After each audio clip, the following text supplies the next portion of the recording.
Now, when it comes to badges for bigs, Legend Rebound Chaser is one of the most important to have on NBA 2K25. And there are a couple of ways that you can get the Legend Rebound Chaser badge on NBA 2K25. First and foremost is just having a 99 offensive or defensive rebound in the My Player Builder, and that will get you Legend Rebound Chaser. Now, the second way is to use your Max Plus 1 badge perk to take Hall of Fame Rebound Chaser and Max Plus 1 it up to Legend. That is what we're going to be using in today's video on this 7'1" meta center build that I will be showing you guys a little bit later on down the line. But in today's video, we're going to be just showcasing a Legend Rebound Chaser on this build and why I think it is the most important badge for bigs in the game. Now, usually when I'm showcasing a build, I'm showing the offensive abilities of this build, the defensive capabilities of this build, but no, today is all about rebounding, and we're showcasing why Legend Rebound Chaser is so good on NBA 2K25. Now, in today's video, we're in the squad rec with CHASER, and we were actually playing with a bunch of just random people in this first game, and you're going to see they were actually pretty decent. They could actually hit the ball pretty consistently, and I'm thankful that they were just shooting the ball whenever they were open, because that gave me the chance to get a lot of rebounds, as you're going to see in this video. Now, everything so far has been just defensive rebounds, but don't worry, you're going to see later on in this video, there are going to be segments of gameplay where we're just getting offensive rebound after offensive rebound. But early on in this game, we didn't even really get into a half-court set a whole lot because they'd chuck up a shot, they'd miss the shot, I'd grab the board, we'd throw the break, we score. So there wasn't really a whole lot of chances to get offensive rebounds in the first portion of this game, and I don't even know what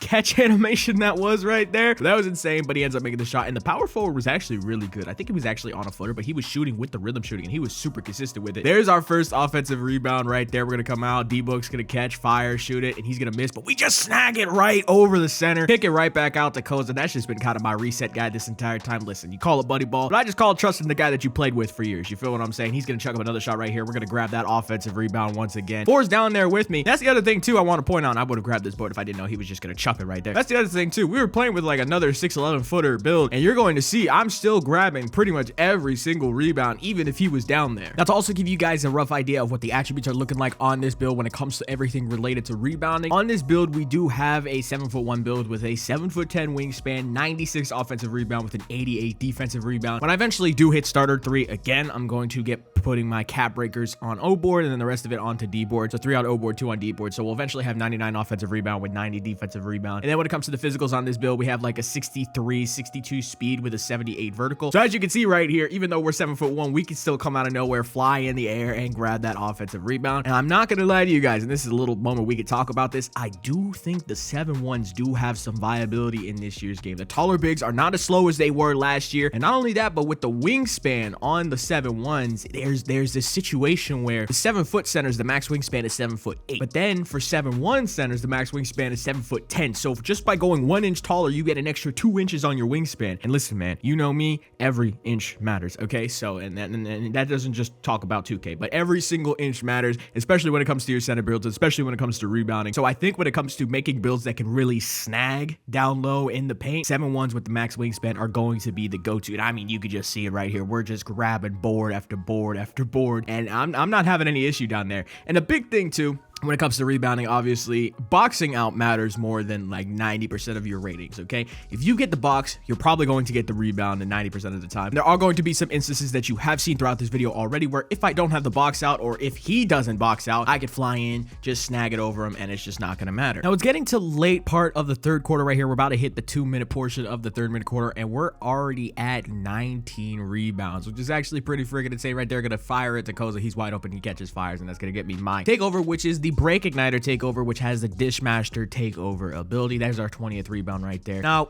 we can actually talk about this really quickly too. I think the shooting takeovers for bigs, even on poppers, which this build is a popper, I don't think they're worth it. You're not going to get the takeover ability a whole lot by being a center. You're not going to get the marksman takeover a whole lot. Secondly, the boost that you get to your 3-point shooting with the takeover is like +7, but you got to get all the way up to level 5 to get that. And like I said, for those type of takeovers, it's really hard to get those maxed out on centers. So I'm just going to go with something that boosts my rebounding and boosts my passing, which is something I know will help me as a big. You know, when it comes to shooting on bigs, you're gonna get open catch and shoot shots maybe 5-6 times a game, right? When you're playing on a center build, you're going for a rebound almost every single possession. So I'd rather have something that boosts my rebounding, boosts my passing, than something that boosts my shooting by like 5-6 attribute ratings a game, especially considering those 5 to 6 extra attributes aren't boosting my badges whatsoever. So it's not really too much easier to hit wide open catch and shoots with the marksman takeover abilities.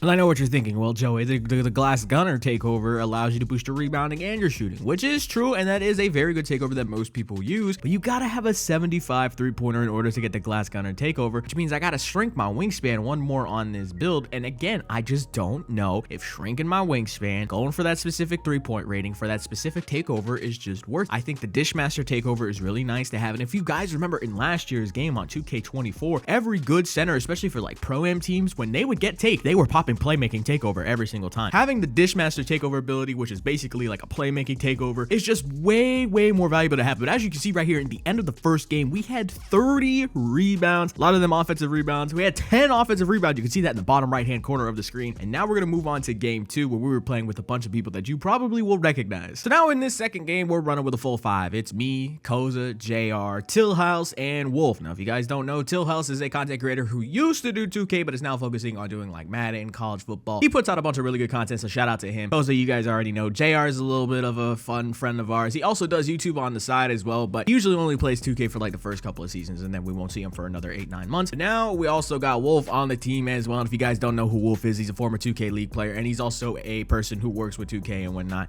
So yeah, fun little group of people to run with. And as you can see, we were already blowing this team out, and we're going to be grabbing a bunch of rebounds, as you guys can imagine. Now we're not going to get all of them because we're going up against a double footer lineup right here, and I don't remember what build Wolf was on. No, actually, never mind. Wolf wasn't playing the 4 in this game. It was actually Tillhouse at the 4. He was on a 6'9". He didn't have a whole lot of rebounding. I also told him to just run the break every single time, so it was pretty much just me soloing like 2 bigs down low in the paint. As you can see right there, catching it, fire it, shooting over to PG. It doesn't matter. Like I said, fellas, this build is a popper, and you can still shoot consistently even though we don't have the glass gunner takeover or splash mountain or whatever. Now obviously this build is pretty freaking solid, and then there's actually going to be a couple of revisions that I make to the build before I finally put out my like go-to meta center build. I already know I did one with 2K Labs, and that build is perfectly fine the way that it is. That's going to be good for most of the general people that play this game and want to have a good center build. But for the people that kind of play the game a little bit more, and you know, they're a little bit more sweaty like me, I'm going to have a nice little center build coming out pretty freaking soon that I think is, I don't want to say better than the 2K Lab center that I put out because they're both good in their own ways, but this one's definitely more fine-tuned for the sweaty players that are going to be playing Pro-Am and Proving Grounds a whole lot. And it's really freaking nice. And basically the only main change that I want to do from this build to that build is I do want to add some post control. I need to get my goal post fade phenom. I need to be able to shoot my post fades, and if you guys don't know, the close fades